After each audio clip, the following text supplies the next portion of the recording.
nutrition.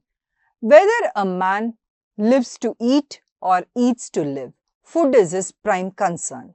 Nutrition significantly promotes a man's development, his health and welfare. When a patient visits a dentist clinic for the first time, a nutritional analysis will give a full picture of the patient's oral health, and it helps in assessing the habits, dietary preferences and lifestyle modification for successful treatment of the oral cavity. Even if a dentist cannot provide a full nutritional counseling, he or she would advise the patients of any problems, give advice and refer them to appropriate health professionals. So when patients are already receiving professional treatment for nutritional or health problems, the dentist's contribution will further encourage them to preserve. A support from a dentist is very much significant when it comes to developing a healthier lifelong habits. Hence, here we are going to discuss the nutritional importance and various other aspects related to nutrition. Now, coming to nutrition and energy supply. How can we define nutrition? It is nothing but the utilization of food by living organisms. We all know that food is the fuel source for our body. For all our vital activities like singing, dancing, reading, sleeping, walking, running, sitting, standing, we require energy. This energy is being given to us by the ingested food.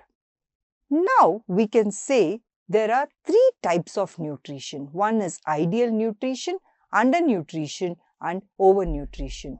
So ideal nutrition, it is a concern for everyone, that is to intake a balanced diet. Undernutrition, which has been prevalent in developing countries. So the countries which are economically backward, their children, they are undernourished.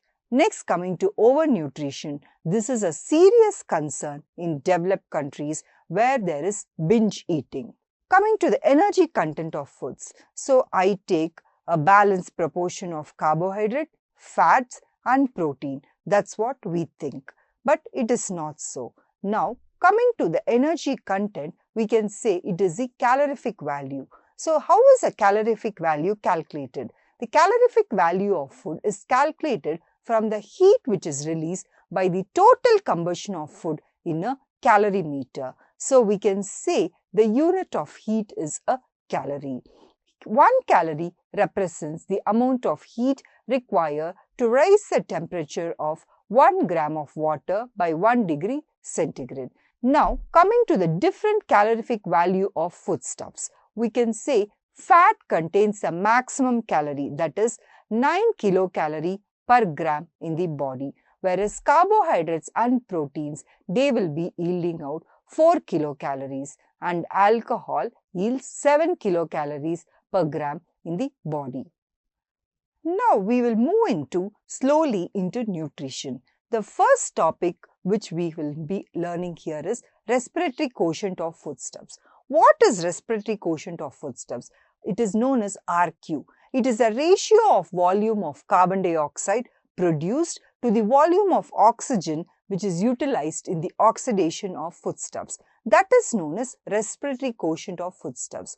So, the carbohydrates are completely oxidized and their RQ is close to 1, whereas for proteins the RQ is 0.8.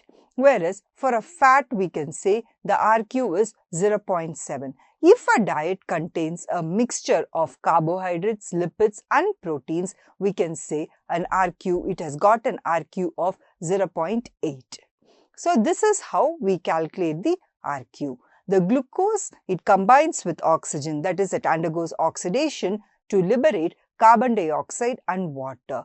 If suppose one molecule of glucose is oxidized in our body, it leads to 38 ATPs in aerobic condition. How do we utilize our energy? So, we utilize our energy by BMR. There are various processes: basal metabolic rate, specific dynamic action and the physical activity. So, besides these above three things, we have got additional energy supply which is required during growth, pregnancy and lactation.